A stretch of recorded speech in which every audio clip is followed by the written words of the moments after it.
Secretary সাহেব আসছে মনে হয়, আমাদের সেক্রেটারি সাহেব আসছেন। যারা হজ করেন নাই তারা কি করেন? হজের নিয়ত করেন। হজ মূলত এই ইবাদত বার্ধক্যের সাথে সম্পর্কিত নয়। হজ ইবাদতটা বুড়োদের উপরে ফরজ, বিষয়টা এমন নয়। বলেন কি বলছি? বলেন কি বলছি? হজ আর 60-এর আগে হজ করা যাবে না এরকম কোনো সিদ্ধান্ত নাই। হজ মূলত মালের সাথে সম্পর্কিত ইবাদত এবং আল্লাহ তাআলার মহাব্বতের সাথে সম্পর্কিত ইবাদত। আর আমার মনে হয় কোন দুশ্মন, কোন হুকুমত এই সিদ্ধান্ত নিছে কিনা যে কোনো বুড়ো যদি আর হজে আসে তাকে আর ফেরত দিবে না। বুঝেন না?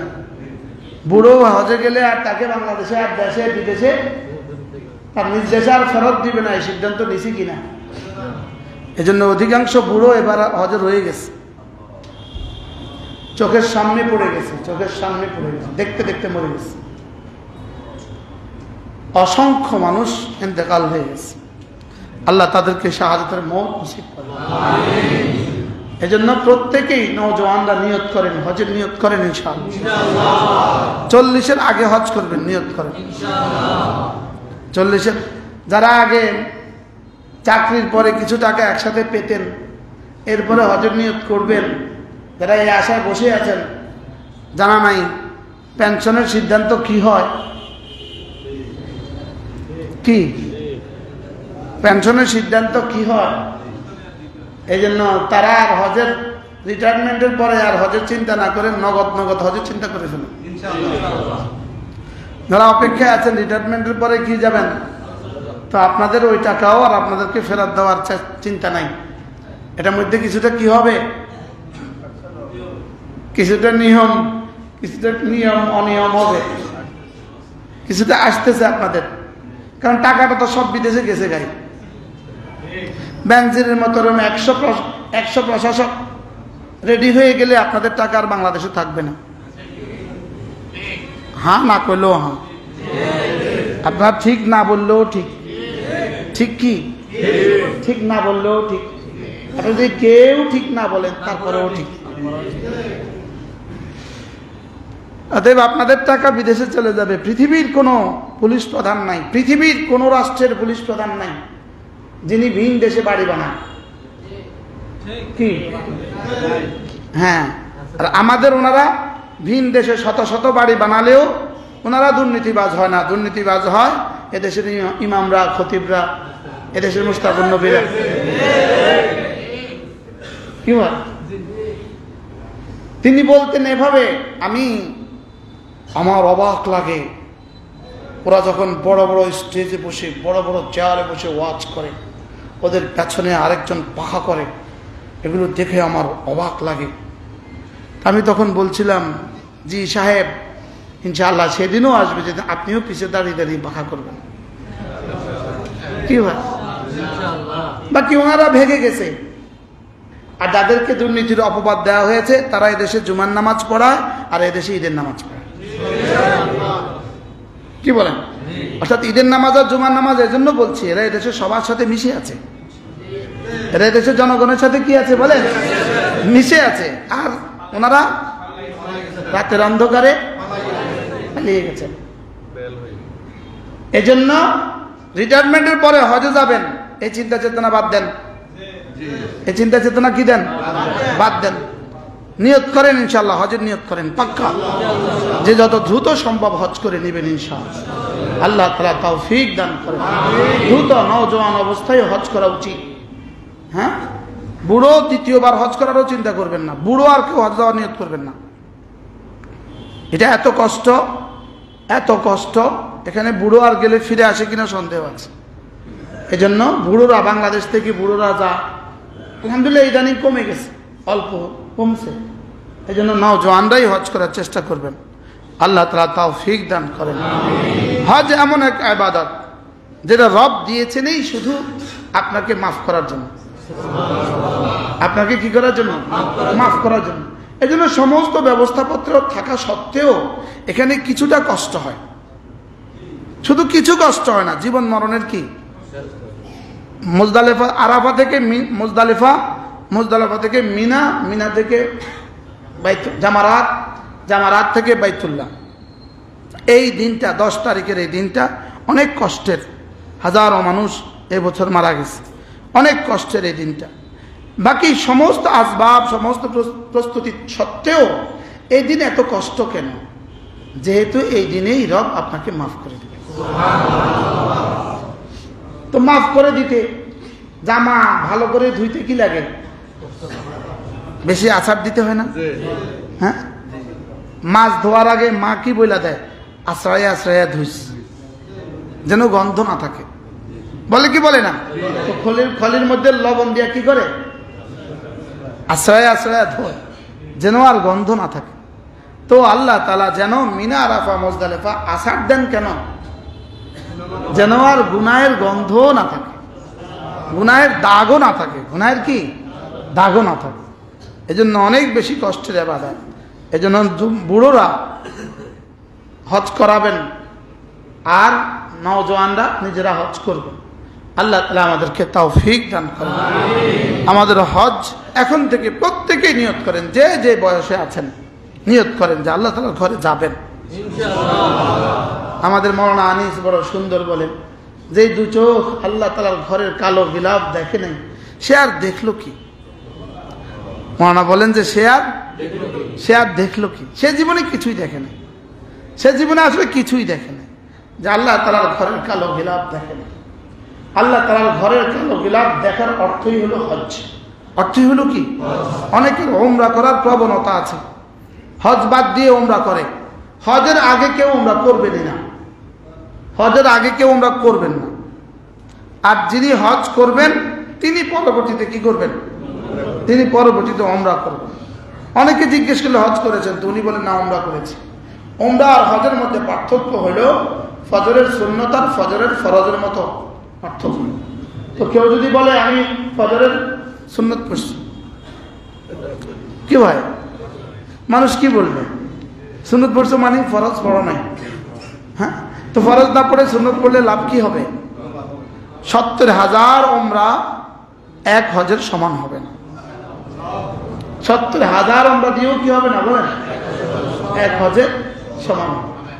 এই জন্য হজের নিয়ত না উমরার নিয়ত। হ্যাঁ, হজ হয়ে গেছে, এবার উমরা করেন। এবার কি করেন? তো আমাদের আদিব শাহ হুজুর দামাত বারাকাতুম, হযরত মাওলানা আবু তাহের মিসবাহ দামাত বারাকাতুম, তিনি বলেন, হযরতের কথা তো অনেক সুন্দর। হযরত বলেন যে বন্ধু, তোমার বাইতুল্লাহর সফর যেন হয় কোনো আল্লাহওয়ালার সাথে। বলেন, বাইতুল্লাহর সফর যেন কার সাথে হয়? কোনো আল্লাহওয়ালার সাথে হয়।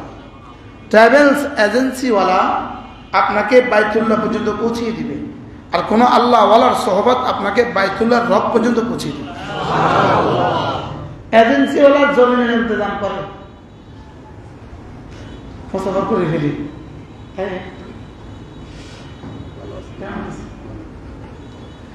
এজেন্সিওয়ালা জমিনের ট্রাভেলিং এর ইন্তজাম করে, আর কোন আল্লাহওয়ালা আর শাহজিমের মালিকের সাথে ট্রাভেলিং এর ইন্তজাম করে। এই জন্য হজ শুধুই ট্রাভেল চালার সাথে হবে না, কোনো আল্লাহওয়ালার সাথে হবে। হজ হওয়া চাই কোনো আল্লাহওয়ালার সাথে, যিনি আমাকে রব পর্যন্ত পৌঁছাবার রাস্তা বলে দিবেন। আপনি গাড়ি চলেন তো চিনেন না, রাস্তাও মানুষ নেই, তো বাচ্চা থাকলে বাচ্চাকেও জিজ্ঞেস করে, হয় কি হয় না বলে? নারীকেও তো জিজ্ঞেস করে, কোনো পাগলি থাকলে পাগলিকে জিজ্ঞেস করে। রাস্তায় কেউ নাই, পাগলি আছে একটা, আমি অমুক জায়গায় যাবো, বলেন কোন দিকে? ওইদিকে যা। একবার সাহারস্তে আমরা মাহফিলে যাচ্ছিলাম, বৃষ্টি হচ্ছিল, রাস্তায় কেউ নাই, শুধু একটা পাগলি ভিজে ভিজে যায়। আমরা মাহফিল চিনি না, তো ওই পাগলিকে জিজ্ঞেস করছি একটা ওয়াজ হইতেছে কোন দিকে? আপনারা তো আগে চলে আসছেন, পেছনে যান, পেছনে যান। আমরা গাড়ি আবার পেছনে গেছি। কি ভাই, তো রাস্তা না চিনলে পাগলিকেও জিজ্ঞেস করতে হয়। আল্লাহ তাআলা বলেন, ফাসআলু আহলাদ যিকরি ইন কুনতুম লা তা'লামুন। যদি আল্লাহ তাআলা পর্যন্ত পৌঁছার রাস্তা তুমি না চিনো, তো কোনো জিকিরওয়ালাকে জিজ্ঞেস করো। এখানে আহলাদ যিকরি মানে আহলুল কিতাব, কোনো কোরআনওয়ালাকে জিজ্ঞেস করো, কোনো কোরআনওয়ালাকে কি করো? তাহলে সফর সফর দুই সফর, একটা স্থলভাগের সফর, জমিনের সফর, আর একটা ঊর্ধ্বাকাশের সফর। আমাদের সফর কিন্তু দুটাই চলতেছে একাধারে। এই মুহূর্তে আপনি কিন্তু বসে আছেন, আমি কিন্তু বসে আছি, আমি ওয়াজ করছি, আপনি ওয়াজ শুনছেন, লেকিন আমাদের রুহের সফর বসে নাই। রুহ কিন্তু কি নাই বলেন? আপনি ঘুমাচ্ছেন, রুহ কিন্তু বসে নেই। আপনি গাড়িতে, রুহ কিন্তু গাড়িতে না, সে এক নিরবচ্ছিন্ন সফর করছে। আমাদের রুহ কি করছে বলেন? নিরবচ্ছিন্ন সফর করছে। রুহের সফর হলো ঊর্ধ্বাকাশের দিকে। কোন দিকে বলেন? সে যেখান থেকে আসছে সেটার দিকেই তার সফর। পানি আপনি ঢেলে দিলেন, এই পানি কিন্তু বসে নেই, সে কিন্তু চলছে, সে কিন্তু চলছে। সে কোন দিকে যায়? নিচের দিকে যায়। কেন? তার উৎস নিচে, তার উৎস কি নিচে। আপনি আগুন জ্বালালেন তো ধোঁয়া কিন্তু বসে নেই, এটা কিন্তু উপর দিকে চলে যাচ্ছে, একসময় মিশে যাচ্ছে হাওয়া। আমার চোখের থেকে অদৃশ্য হয়েছে, লেকিন তার সফর কিন্তু বসে নেই, সে কিন্তু চলছে মহাকাশে। বলেন বুঝেন নাই কথা? ধোঁয়া শেষ হয়ে গেছে, মিশে গেছে না? মিশে নাই, সে কিন্তু মহাকাশে চলছেই চলছে। সে চলছে তার আসলের পানে, সে চলছে তার নিরবচ্ছিন্ন আসলের দিকে। আপনি পানি ঢেলে দিয়েছেন তো এই পানি কিন্তু চলছে নিচের দিকে। হ্যাঁ, একসময় গিয়ে মিশে গেছে, তার ক্ষমতা দুর্বল হয়ে গেছে। তো ঠিক তেমনি ভাবে শরীরের সফর আর রুহের সফর। বলেন প্রতিনিয়ত শরীরের সফর কবরের দিকে, আর প্রতিনিয়ত রুহের সফর রব্বে কারীমের দিকে। না হয় গত বছরের তুলনায় এবছর আমি আর একটু দুর্বল হলাম কেন? তো আপনি কি এক বছরের পরে হঠাৎ করে দুর্বল হয়ে গেছেন? না, প্রতি সেকেন্ডেই আপনার শরীর আপনাকে দুর্বল করে দিচ্ছে। আপনি বুঝেন আর না বুঝেন, আপনি বুঝেন আর না বুঝেন, আপনার চোখের গতি, আপনার কান, আপনার জবান প্রতিনিয়তই আপনাকে কবরের দিকে নিয়ে যাচ্ছে। এই জন্য আমাদের হারুন সাহেব হুজুর দাওয়াত বারাকাত, আল্লাহ হুজুর হায়াতের মধ্যে বরকত দান। হুজুর বলেন যে মানুষ যখন বুড়ো হয়, যত বুড়ো হয় আবার ছোট হয়। 6 ফুটের মানুষটা এখন 5 ফুট হয়ে গেছে। বাস্তব না বাস্তব? তাগড়া লম্বা মানুষটা ছোট হয়ে গেছে। বলে সে ছোট হইতেছে কেন? সে আবার কবরের দিকেই ফিরে যাচ্ছে, আবার কবরের দিকে কি। হুজুর বলেন যে বাচ্চা আদর করার সময় মানুষ বাচ্চা কোলে নেয় না? তো বাচ্চা কোলে নিয়ে মানুষ কি বলে? চচ্চু চচ্চু। বাচ্চাকে উপরের দিকে দেয় না নিচের দিকে দেয়? কেউ এভাবে আদর করে চচ্চু চচ্চু, মাথার নিচের দিকে দিয়ে কেউ আদর করে? কোন দিকে দিয়ে আদর করে? উপরের দিকে দিয়ে আদর করে। এটা হলো কুল্লু শাইইন কুল্লু মাউলুদিন ইউলাদু আলাল ফিতরা। মানুষ ফিতরাতের উপরে জন্ম হয়েছে, এটা স্বভাবজাত। নিচের দিকে দিয়ে আদর করে না, উপরের দিকে দিয়ে আদর করে। কেন উপরের দিকে দিয়ে আদর করে? বলে তুমি আসছো উপর থেকে, আবার ফিরে যাবো উপর। কি ভাই বলে আমরা উপর থেকে আসছি না নিচ থেকে আসছি? আসলে মূল আসছি আমরা উপর থেকে। আমাদের মূল বাড়ি হলো আরশে আজিম। কি আরশে আজিম আমাদের মূল বাড়ি না, জান্নাত আমাদের মূল বাড়ি। আমাদের জান্নাত আমাদের কি বাড়ি? মূল বাড়ি। এই জন্য প্রতিদিনই কিন্তু আপনার রূহ আরশে আজিমের নিচে গিয়া হাজিরা দেয়। প্রতিদিন বেঈমানেরটাও হাজিরা দেয়, বেঈমানেরটাও। বুখারী মুসলিমের হাদিস, রাসূল করিম সাল্লাল্লাহু তাআলা আলাইহি ওয়াসাল্লাম ইরশাদ করেন, মানুষ যখন ঘুমায় তার রূহ গিয়া আরশে আজিমে সেজদায় পড়ে যায়। কি হয়? তাহলে বোঝা গেছে প্রতিদিন যায় আর আসে, প্রতিদিন যায় আর আসে। তো এরপরে আল্লাহ তাআলা যাকে অনুমতি দেন সে আবার ফিরে আসে, আর যাকে অনুমতি দেন না সে আর ফিরে না। ঘুমন্ত অবস্থায় মারা গেছে এরকম মানুষ আছে না নাই? অসংখ্য মানুষ আর ফিরে না। আর যাকে অনুমতি দেয় ঠিক প্রতিদিন সূর্য আর সাজিমের নিচে গিয়ে সেজদা দেয়, রাত্রিবেলা সেজদা দেয়। এই হাদিস বিজ্ঞানের আলোকে বোঝা অসম্ভব। এটা মুতাশাবিহাতের অন্তর্ভুক্ত। প্রতিদিন সূর্য আর চন্দ্র গিয়ে আর সাজিমের নিচে গিয়ে সেজদা দেয়। সেজদায় গিয়ে আল্লাহ তাআলার কাছে অনুমতি চায়, আল্লাহ আমি কি আবার উঠবো? তো যেদিন অনুমতি দেন সেদিন উঠবে, আর যেদিন অনুমতি দিবেন না সেদিন আর উঠবে না। যেদিন অনুমতি দেন না সেদিন আর উঠবে না। এই জন্য মিনহা খালাকনাকুম ওয়া ফিহা নুঈদুকুম ওয়া মিনহা নুখরিজুকুম তারাতান উখরা। আল্লাহ তাআলা যাকে যেই মাটি থেকে বানিয়েছেন, যাকে যেই মাটি থেকে বানিয়েছেন, তাকে তার অস্তিত্বের সাথে ওই মাটির কিয়দংশ আল্লাহ তাআলা মিশিয়ে দেন। এটা তিনটা তরজমা। একটা তরজমা হলো আদম আলাইহিস সালামকেই মাটি থেকে বানিয়েছেন, ওই অংশ বিশেষ আল্লাহ তাআলা আমাদের মধ্যেই শেষ পর্যন্ত কি করেছেন? বিস্তৃত করে দিয়েছেন, সারায়াত করেছেন। আদমকে যে মাটি থেকে বানিয়েছেন সেই মাটিরই ক্রিয়াদংশ আল্লাহ তাআলা আমি পর্যন্ত পৌঁছিয়ে দিয়েছেন। এ হলো কি তরজমা? এক তরজমা। আর দ্বিতীয় তরজমা হলো আমাদেরকে নুতফা থেকে বানিয়েছেন, নুতফা মাটি থেকে বানিয়েছেন, বীর্য থেকে বানিয়েছেন, বীর্য মাটি থেকে বানিয়েছেন। এ হলো দ্বিতীয় তরজমা। আর তৃতীয় তরজমা হলো আল্লাহ তাআলা মানুষ যখন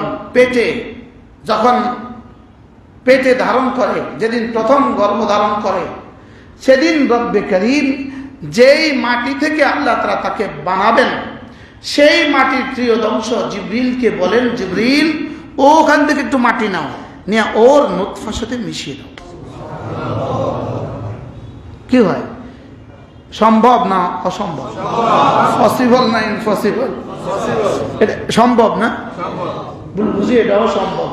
হ্যাঁ, এটাও সম্ভব। এটাও কি সম্ভব। এবার যেই মাটি, যেখানকার মাটি থেকে আল্লাহ তাআলা তাকে বানিয়েছেন, ওই মাটিতেই তার দাফনের ব্যবস্থা হবে।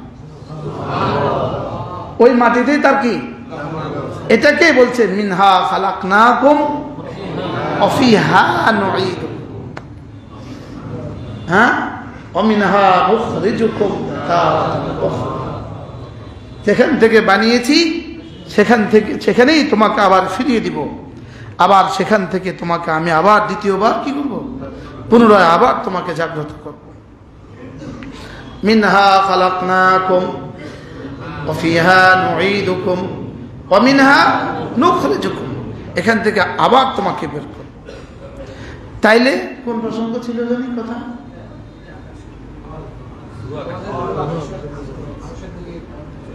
আচ্ছা, তাহলে শরীর মাটি থেকে আসা শরীর, এজন্য বুড়ো হইলে কোন দিকে ফিরে? নিচের দিকে নেমে যায়। আর রূহ কোথেকে আসা? এজন্য রূহ প্রতিদিন কোথায় যায়?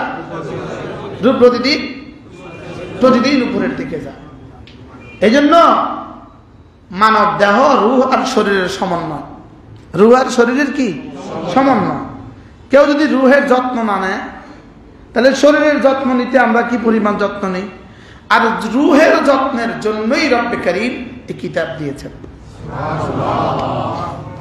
শরীরের যত্নের জন্য এত বাজার, এত কিছু, রূহের যত্নের জন্য এই জুমার জামাত। কি ভাই? শরীরের যত্নের জন্য এত কিছু, এই রূহের যত্নের জন্য, শরীরের যত্নের জন্য এত দেশ, এত বিদেশ। রূহের যত্নের জন্যই হলো হজ। রূহের যত্নের জন্যই কি এই জিকির ও আজকাল, এগুলো সব হলো রূহের যত্নের জন্য। 5 ওয়াক্ত নামাজ রূহের কি? রূহের যত্নের জন্য। রূহ আর শরীর এর দুয়ের সমন্বয়ে মানুষ। রূহ আর শরীর দুয়ের সমন্বয়ে কি? তাহলে শরীর কোত্থেকে? মাটি থেকে। ফিরে যাবে কোথায়? তা এটা কি বিজ্ঞান অস্বীকার করে না স্বীকার করে? তো বিজ্ঞান এদুর এক আয়াতের ক্রিয়দংশ এতটুকু অস্বীকার করলে পরবর্তীটা স্বীকার করতে অসুবিধা কোথায়? অমিনহা নুখরিজুকুম বলতে অসুবিধা কোথায়? কি ভাই? এখানে আমি তোমাকে এখান থেকে বানিয়েছি। বিজ্ঞান বলে হ্যাঁ, পৃথিবীর সমস্ত খাবারের উৎস কি? মাটি। বলেন, মাটি ছাড়া একটা খাবার বলেন? হ্যাঁ, মাটি আর পানি ছাড়া কোনো খাবার বলেন? মাটি আর পানি ছাড়া কোনো একটা কিছু বলেন যেটা মানে মাটি আর পানি ছাড়া? এই যে না চশমা, আপনার চশমার মধ্যেও কিন্তু মাটি আর পানির অংশ আছে।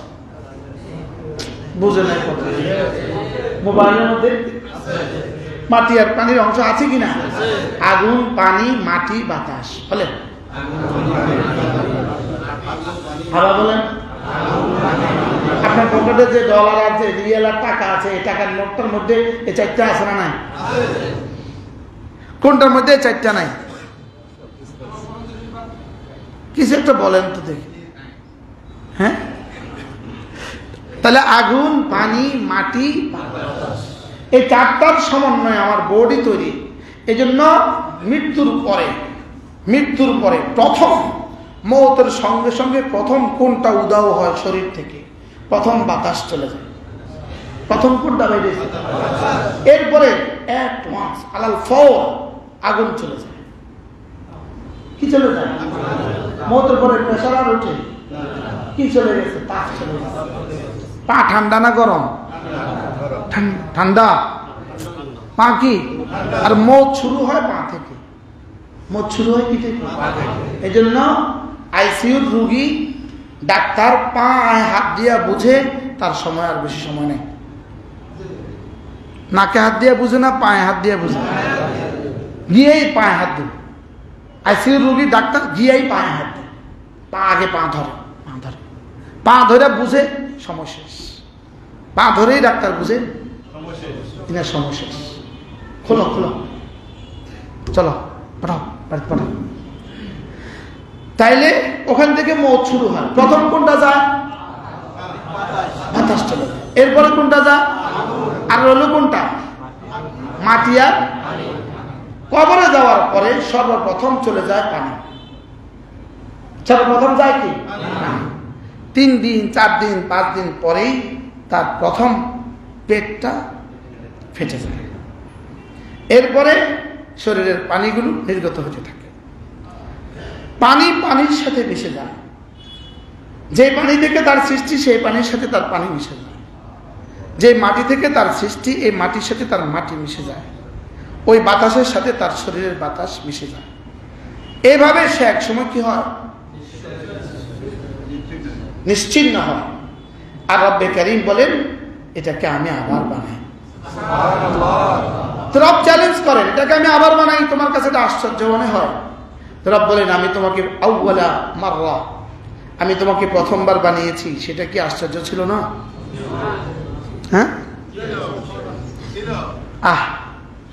আমার মনে হয় 90 বা 91 সালে সামাদের মাঠে বয়ান ছিল। হযরত মাওলানা হাবিবুল্লাহ মিসবাহ রাহমাতুল্লাহর বয়ান ছিল। হযরতের আগে আব্বা বয়ান করছেন। আব্বা তখন ওই আয়াত করছেন, সূরা বাকারা, ওয়াহিয়া রামিন, সূরা বাকারার ওই শেষ আয়াত, সূরা ইয়াসিনের ওই শেষ পৃষ্ঠার আয়াত, ওয়াদরাবা লানা মাসালান ওয়া নাসিয়া খালকা। তারপরে ওয়াদরাবা লানা মাসালান ওয়া নাসিয়া খালকা ক্বালা মান ইউহয়িল ইযামা ওয়া হিয়া রামিম। তখন তো ছোট ছাত্র ছিলাম, তখন তো এত পড়া হয় নাই। তা আব্বার মুখ থেকে প্রথম শুনছিলাম এই আয়াতের শান নজুল। উকবা বিন আবি মুঈত, মক্কার এক কাফের, সে রাসূলকে গিয়ে বলল, একটা হাড্ডি দুরিদা বলিদা একদম চূর্ণ বিচূর্ণ একটা ওটের হাড্ডি নিয়ে আসে রাসূলের সামনে এটাকে এভাবে করছিল, আর ওটা ঝরে ঝরে পড়ে যাচ্ছিল। এটাকে বলে রামিম, চূর্ণ বিচূর্ণ হাড্ডি, পুরাতন হাড্ডি। এবার সে কি বলল, মুহাম্মদ তোমার রব কি এটাকেও আবার জীবিত করবে? ওয়াদরাবা লানা মাসালা, সে আমার সামনে উদাহরণ পেশ করছে। আর কি বলে, মান ইউহয়িল ইযামা ওয়া হিয়া রামিম, এই হাড্ডিকে কে আবার জাগাবে, কে আবার উঠাবে, এটাকে কে আবার জীবিত করবে? এটা দিয়ে সে উদাহরণ পেশ করে। নিচে হাড্ডি দিয়ে রাসূলের সামনে কি পেশ করছে? উদাহরণ। এটাকে আবার কিভাবে জীবিত করবে? তো আল্লাহ তাআলা চ্যালেঞ্জ ছুড়ে দিলেন, আল্লাযী আনশাআহা আউওয়ালা মাররা, যিনি এটাকে প্রথম বানিয়েছেন তিনি এটাকে আবার বানাবেন। কি ভাই? ওয়াহিয়া রামিম, তারপরে কি? কুল ইউহয়িহা আল্লাযী আনশাআহা আউওয়ালা মাররা ওয়া হুয়া বিকুল্লি খালকিন আলীম। রব্বুল আলামিন বলেন, আপনি তাকে বলে দেন, এই কম বক্তের মুখ বরাবর আপনি বলে দেন, এটাকে তিনি আবার বানাবেন যিনি প্রথমবার বানিয়েছেন। ওয়া হুয়া বিকুল্লি খালকিন আলীম, আর তিনি জানেন প্রথমবার যাকে বানিয়েছেন এটা এখন কোথায় কোথায় বিস্তৃত হয়ে গেছে, এটা তিনি সব জানেন। তিনি কি ওই কবরস্থানে একটা সুপারি গাছ লাগিয়েছেন।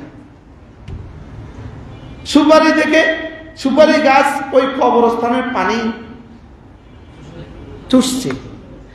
এবার উঠতে উঠতে ওই কবরস্থানে আপনার কলিজার পানিটা ওই সুপারি গাছের সাথে উঠে গেছে, ওইটা কলিজার পানিটা সুপারিতে ঢুকে গেছে। এবার আরেকজনে ইটালিতে বসে এই সুপারি খেয়ে ফেলছে। সম্ভব না অসম্ভব? না অসম্ভব। হ্যাঁ, তাহলে আপনার টুমসরের সুপারি গেল কোথায়? এবার খাইছে কই? এবার আরেকজনের কলিজার পানি গেল কই? এটা কেমনে তুলবে? এটা আনবে কেমনে? রব বলেন প্রথমবার যেভাবে আনছিলাম এটা এভাবে নিয়ে আসবো। এটাকেই হযরত ইব্রাহিম আলাইহিস সালাম কি বলছিলেন? কাইফা তুহজিল মাউতা, আল্লাহ আপনি কেমনে তুলবেন, আপনি আবার কেমনে উঠাবেন, আপনি আবার কেমনে উঠাবেন? আল্লাহ বলবেন আওয়ালাম তুমিন, তোমার বিশ্বাস হয় না?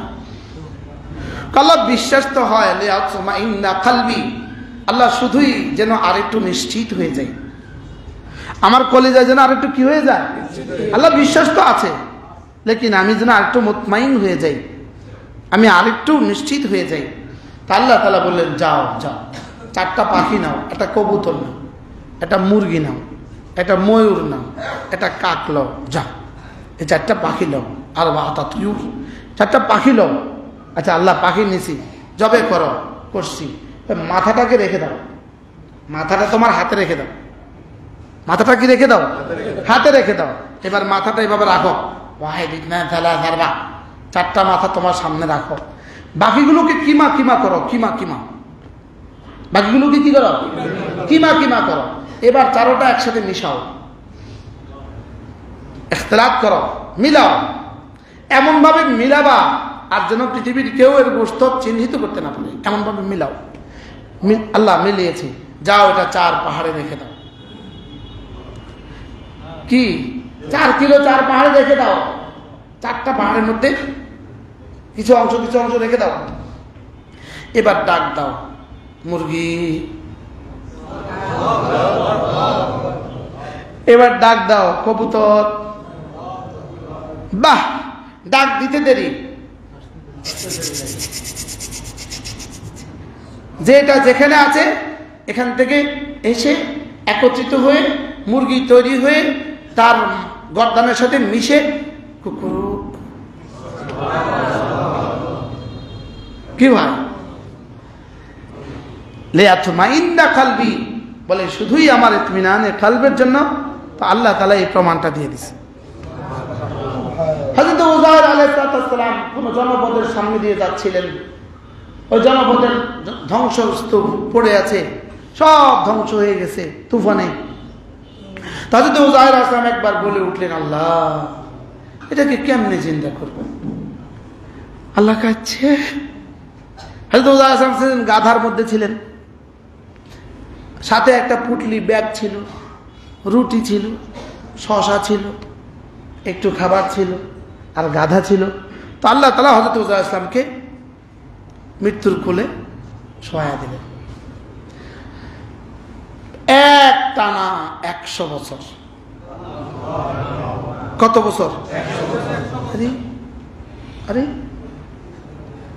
ঘুম থেকে উঠে দেখলেন গাধাটা নাই, পচে গলে মিশে গেছে জমিনের সাথে। আর উঠে দেখলেন রুটি আর শশার মধ্যে লাম ইয়াতাসান্না, একটু পাঙ্গাসও পড়ে নাই। আচ্ছা, গাধা পচতে সময় বেশি লাগে না রুটি পচতে সময় বেশি লাগে? শশা পচতে 1 দিন 2 দিন। তো ভেবে পাচ্ছিলেন না কি হয়ে গেল, গাধাটা তো মিশে গেছে, রুটি তো আগের জায়গায়, শশা তো আগের জায়গায়, কিছু হয়নি। রুটি রুটির জায়গায়, শশা শশার জায়গায়, গাধা মিশে গেছে। হযরত উযাইর আলাইহিস সালাম চিন্তা করতেছিলেন, কতদিন ঘুমালাম, কি হইল, কেমনে কি হইল বুঝতেছি না তো। আর ওই শহর পুরো আবাদ হয়ে গেছে, ওই শহর পুরা ফুলে ফুলে ভরা। ওই শহর বাড়িঘর গুলো অনেক সুন্দর, গ্রাম অনেক সুন্দর বাড়িঘর, হাজারো মানুষের পদচারণা। আল্লাহ এটা কি, তোমার কিছু বুঝে আসেনি? আমি পারবো? আল্লাহ আমার বুঝে এসে গেছে। এবার জিজ্ঞাসা করতেছে, আচ্ছা বোঝার বলো তো তুমি কতদিন ঘুমিয়েছ? আল্লাহ কি বলবো, মনে হয় একদিন অথবা আধা দিন, একদিন অথবা আধা দিন ঘুমিয়েছি। অর্ধেক দিন, মানুষ কি 24 ঘন্টা ঘুমাইতে পারে? আল্লাহ মনে হয় অল্প সময় আমি ঘুমিয়েছি। আল্লাহ তাআলা বলেন, বাল লাবিস্তা মিআতা আম, তুমি 100 বছর ঘুমিয়েছ। কত বছর? 100 বছর। এই মানুষ, এই কথাগুলোকেও কিছু মানুষ মনে করে কল্পনা, কিছু মানুষ মনে করে এগুলো কি অযথা কথা। কোন যুক্তি দিয়ে আর কোন দলিল দিয়ে এদেরকে বোঝানো যাবে তা আল্লাহ তাআলা ছাড়া কেউ জানে না। কবরের মাটি ছাড়া এদেরকে আর কেউ বুঝাতে পারবে না। বলেন কি বলছে? সারা দুনিয়ার সমস্ত মাখলুকাতকে বানানো আল্লাহ তাআলা বলেন, এটা আমার জন্য কেমন জানো? কানাফসিন ওয়াহিদা, একজনকে বানানো যেমন তেমন, একজনকে বানানো যেমন আমার জন্য সমস্ত মাখলুকাতকে আবার বানানো আমার জন্য তেমন। আবার কতক্ষণে বানানো সম্ভব জানো? এক মুহূর্তে বানানো আবার সম্ভব। ফাতাবারাকাল্লাহু আহসানুল খালিকিন, সুবহানাল্লাহি মা আ'যামা শান। কতই না বরকতময় আমাদের রব। কথা আমার দূরে চলে গেছে না? কোন প্রসঙ্গ ছিল আজকে মনে আছে আপনাদের? হ্যাঁ হ্যাঁ, মুহররম। আর কোন আয়াতে কারিমা পড়ছিলাম? ইন্না আউওয়ালা বাইতিন উদিআ লিন-নাস লাল্লাযী বিবাক্কাতা মুবারাকা ওয়া হুদাল লিল আলামিন ফীহি আয়াতুন বায়িনাত মাকামু ইব্রাহিম ওয়া মান দাখালাহু কানা আমিনা ওয়ালিল্লাহি আলান নাসি হিজ্জুল বাইতি মান ইসতাতাআ ইলাইহি সাবিলা ওয়ামান কাফারা ফাইন্নাল্লাহা গানিয়্যুন আনিল আলামিন। পৃথিবীর প্রথম ঘর হইল বাইতুল্লাহ। পৃথিবীর প্রথম ঘর কি? বাইতুল্লাহ। মিডল ইস্টকে মিডল ইস্ট কেন বলে? মধ্যপ্রাচ্য কেন বলে? এটা পৃথিবীর কি? মধ্যভাগ। এটা পৃথিবীর mid point of the world. এটা পৃথিবীর মধ্যভাগ। এখান থেকেই পৃথিবী শুরু, পৃথিবীর জমিন শুরু বাইতুল্লাহ থেকে। আর পৃথিবীর প্রথম পাহাড় জাবালে আবু কুবাইস পৃথিবীর প্রথম পাহাড়।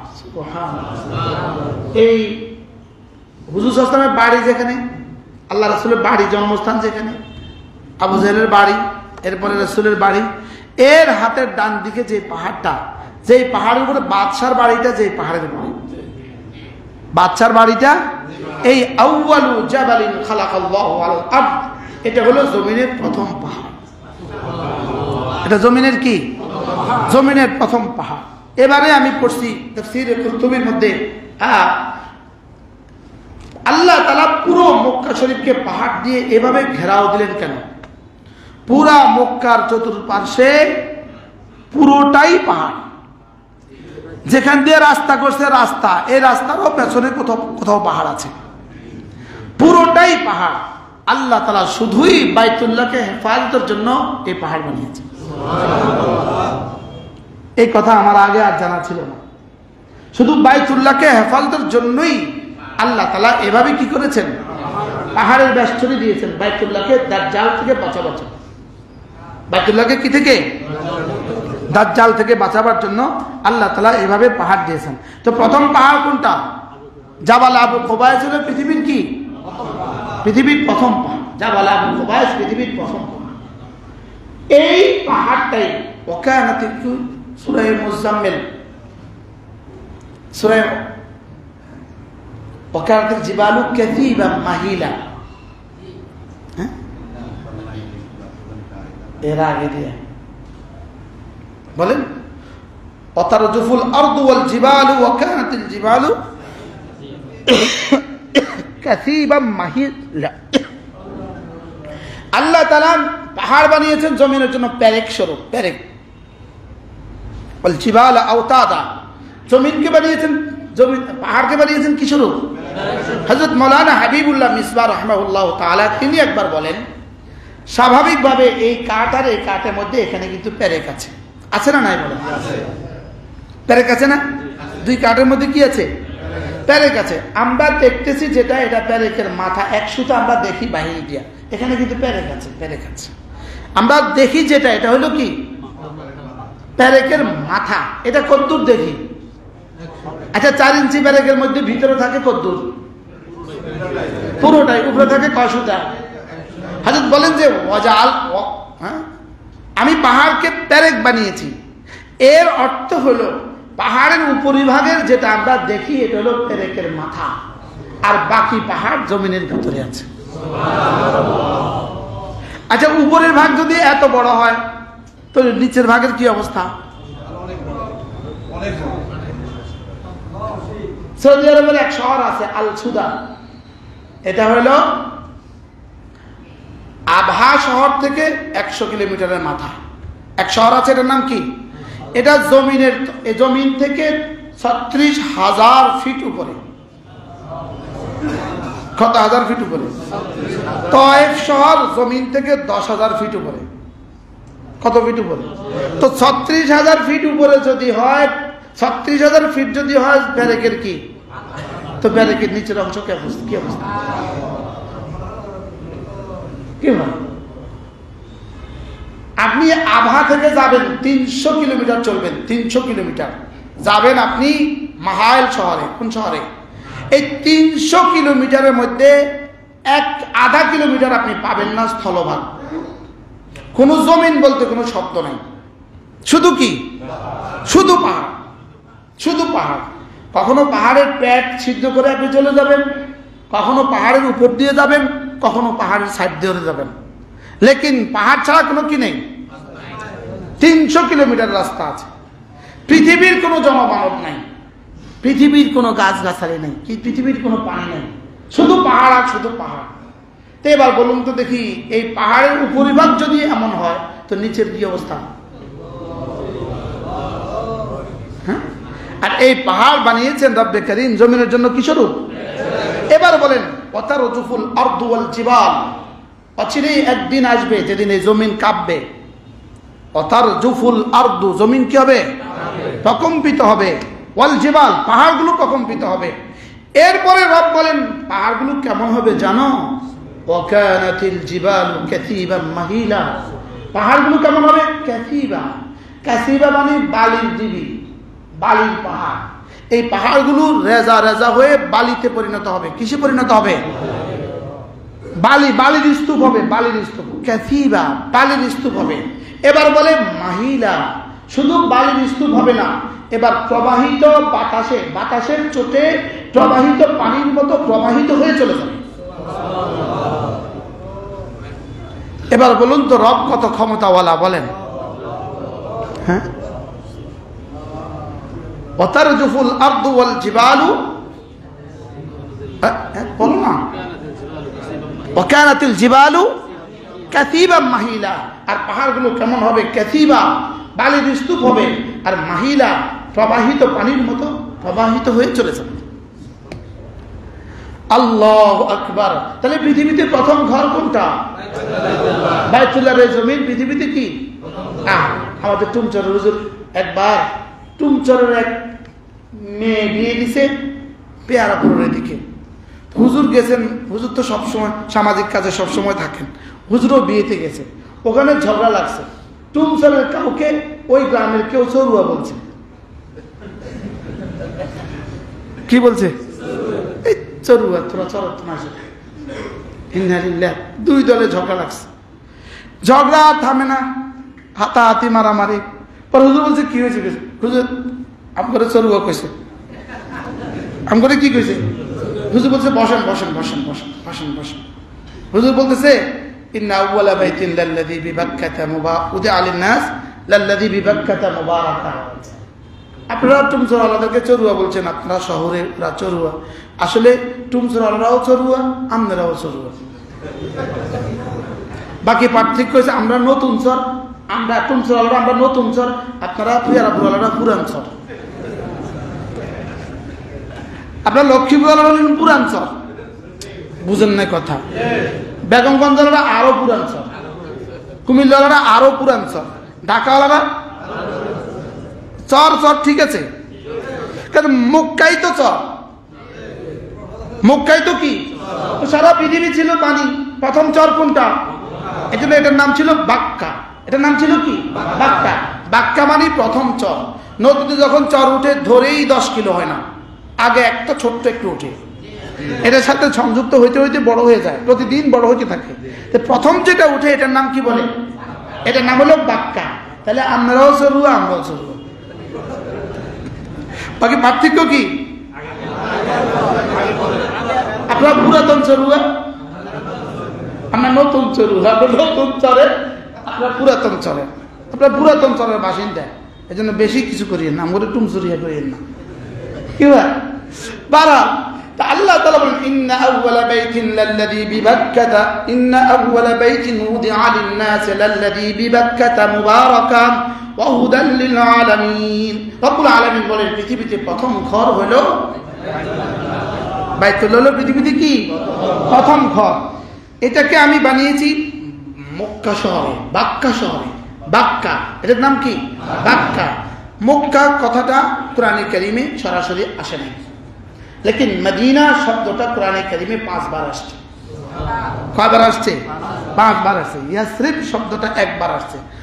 মাসর, মিশর, মাস শব্দটা কোরআনে কারিমে 5 বার আসছে। অথবা 5 বার আসছে। তো আল্লাহ তাআলা এই শহরকে বানিয়েছেন। বলেন কেন বানিয়েছি? এটা কি জানো? এটা মুবারাকা, এটা না বরকতে বরকতে পরিপূর্ণ। এটা বরকতে বরকতে কি পরিপূর্ণ। আর কি এটা? ওয়াহুদাল লিল আলামিন। আর এটা সারা পৃথিবীর সমস্ত মানুষের জন্য হেদায়েত। যেই হজে যাবে হেদায়েতের নিয়তে, বলেন হজে যাবে কিসের নিয়তে? হেদায়েতের নিয়তে। তো আল্লাহ তাআলা এই ঘর তাকে হেদায়েত দিয়ে দিবে। আল্লাহ তাআলা তাকে কি দিয়ে দিবে? বলেন তাকে হেদায়েত দিয়ে দিবে। আর যে হেদায়েতের নিয়তে যায় না, তো সে যেভাবে যায় সেভাবে ফিরে আসে। তাহলে হজ করবে কোন আশা, কোন নিয়তে? 1 নম্বর হজ করবে হেদায়েতের নিয়তে। আমি আল্লাহর ঘরে যাচ্ছি হেদায়েতের নিয়তে। তা আল্লাহ তাআলা তাকে এই ঘর বানিয়েছেনই আল্লাহ তাআলা কেন? হেদায়েত দেওয়ার জন্যই আল্লাহ তাআলা কি বানিয়েছেন? এই ঘর বানিয়েছেন। প্রত্যেকেই নিয়ত করেন ইনশাআল্লাহ আমরা হজে যাব। রিটায়ারমেন্টের পরে যাবেন না, এখন যাবেন? এখন থেকে ফিকির শুরু করে দেন ইনশাআল্লাহ। এই কথা আমি আপনাদেরকে বারবার বলছি। আমি যদি আপনার ঘরে এখন যেতে চাই, বলেন নামাজের পরে আপনার ঘরে খাবো, তো কে কে নিবেন না বলেন? সবাই কি বলবেন? জি অবশ্যই, জি হুজুর আসেন, অবশ্যই আসেন। তো আপনার ঘরে আমি যেতে চাইলে যদি আপনি নিতে তৈরি হন, তো রবের ঘরে আপনি যেতে চাইলে রব কেন নিবেন না? কি হয়? তাহলে বোঝা গেছে চাওয়ার মধ্যে দুর্বলতা আছে। চাওয়ার মধ্যে কি আছে? যদি কেউ চাওয়ার মতো চায়, তো আল্লাহ তাআলা তাকে নিবেন ইনশাআল্লাহ। বলেন ইনশাআল্লাহ। এই জন্য প্রত্যেকে হজের নিয়ত পাক্কা তো ইনশাআল্লাহ। আল্লাহ আমাদের প্রত্যেককে সুস্থ সবল অবস্থায় হজ করার তৌফিক দান করেন। প্রত্যেকেই সঞ্চয় শুরু করে দেন, নিবন্ধন শুরু করে দেন, নিবন্ধন করেন, এরপরে বিসমিল্লাহ পড়ি প্রস্তুতি দিতে থাকেন। আল্লাহ তাআলা আমাদেরকে হজ করার তৌফিক দান করেন। আর হজ করবেন তো কোনো আল্লাহওয়ালার সাথে হজ করবেন। কি বলছি? শুধু ব্যাপার হিসাবের সাথে হজ করবেন না। কি বলছি? হ্যাঁ, শুধু ব্যাপার হিসাবের সাথে কি করবেন না? ব্যাপার হিসাব কি করবেন? আপনাকে নিয়ে মক্কা রাখবেন। মক্কা এক হোটেলে আপনাকে নিয়ে রাখছে 7 দিন 8 দিন। এই কয়দিন আপনি নামাজ হারামে পড়লেন, এরপরে বুদ্ধি করে আপনাকে মদিনায় নিয়ে যাবেন। মদিনা থেকে আয়না আপনাকে মক্কা থেকে 4-5 কিলোমিটার দূরে রাখবেন। আপনি হারামে আর নামাজ পড়তে পারলেন না, আমার বুঝেই ধরে না। 1 ওয়াক্ত নামাজের দাম 1 লক্ষ ওয়াক্ত। কত ওয়াক্ত? কিন্তু আপনি শুধুই 50,000 টাকা অথবা 1 লক্ষ টাকা কম দিয়া, মুলামুলি করে কম দিয়া, আপনি পুরো সফরে হারাম থেকে নামাজ থেকে বঞ্চিত হয়ে গেলেন। বুঝে আসছেনি কথা? হজে যাবেন, প্রথম জিজ্ঞেস করবেন আমার হোটেল বাইতুল্লাহ থেকে কত দূরে, এটা বলেন। বুঝলেন? বলবে বাইতুল্লাহ থেকে 50 গজ দূরে। এবার জিজ্ঞেস করবেন এখানে কতদিন রাখবেন, বুঝলেন? তো বলবে 8 দিন রাখবো। এরপরে কোথায় নেবেন? এরপরে মদিনায় নিয়ে যাবেন। এরপরে কোথায় নেবেন? এরপরে আজিজিয়াত রাখবো। আপনি বলবেন আমি আপনার সাথে যাব না। হাও কয় না, নাও কয়। আমি বুঝাইতে পারছি আপনাকে? কি লেগে? আপনি আর হারামে নামাজ পড়তে পারবেন না। না, সুযোগ নেই। আপনি হারামে আর নামাজ পড়তে পারবেন না। বেঁচে গেল আপনার 1 লাখ টাকা, লেকিন আপনি বঞ্চিত হয়ে গেলেন প্রতি বেলা নামাজ 1 লক্ষ ওয়াক্ত থেকে। তো হিসাব নিকাশ কি করলেন? এই বেটা কিন্তু শেষে তেনা তুনা কিনা কিন্তু 2 লাখ টাকা বাজার করছে, বুঝেন না? বাজার করছে কত লাখ টাকা, কিন্তু এখানে বঞ্চিত হয়েছে কত রক্ত নামাজ থেকে? 15 থেকে 20 দিন সে আর হারামে নামাজ পড়তে পারে নাই। এই দুঃখটা আমি মক্কা শরীফের থেকেই নিয়ত করে আসছি। এবার বাংলাদেশের মুসলমানদেরকে এই কথাগুলো বলে দিব। কি আপনারা নামাজ আল্লাহ বাইতুল্লাহ কেন বানিয়েছেন? ইব্রাহিমকে বাইতুল্লাহ বানিয়ে আল্লাহ বলছেন কেন বানিয়েছি বাইতুল্লাহ জানো? রব্বানা লিয়ুকিমুস সালাহ। কেন বানিয়েছি? শুধুই নামাজের জন্যই আমি বাইতুল্লাহ বানিয়েছি। আর আপনাকে একটা কৌশল দিছে, কৌশল হিকমত দিছে।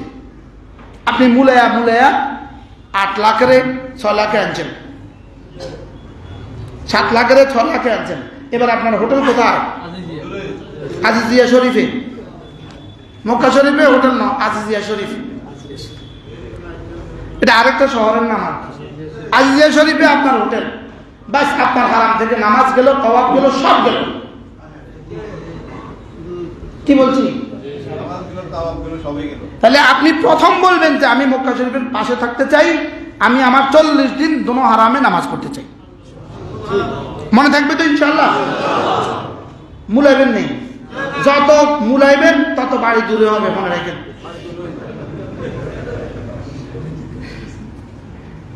যত পলিসি করবেন তত বাড়ি দূরে হবে, কারণ ওই বেটা তো আপনার বেটা জায়গা বেচছে, আপনাকে হোটেল দিবে না। এই জন্য বাইতুল্লাহতে হজ করার নিয়ত করবেন বাইতুল্লাহর কাছে থেকে। বলেন ইনশাআল্লাহ, বলেন ইনশাআল্লাহ। আল্লাহ, ট্রাভেল চালাটা জানে আমার বিরুদ্ধে কিভাবে লাগে। কি আমি আমার মুসল্লিদেরকে বলছি, আপনারা ইনশাআল্লাহ হজ এভাবে করবেন ইনশাআল্লাহ। এই জন্য হজ করার আগে ঠিক করবেন আমি কার সাথে হজ করব। যে মুআল্লিম নিজে বাইতুল্লাহতে গিয়ে নামাজ পড়ে না, সে আপনাকে কোথায় গিয়ে নামাজ পড়াবে? এরকম মুআল্লিম আছে না? চেয়ারম্যান সাহেব এরকম মুআল্লিম আছে না? আজীব বিষয়। কি মনে করছে এটাকে? আমার বুঝে ধরে না, এটা কি সফর? চেন বাইতুল্লাহতে নামাজ পড়ে না।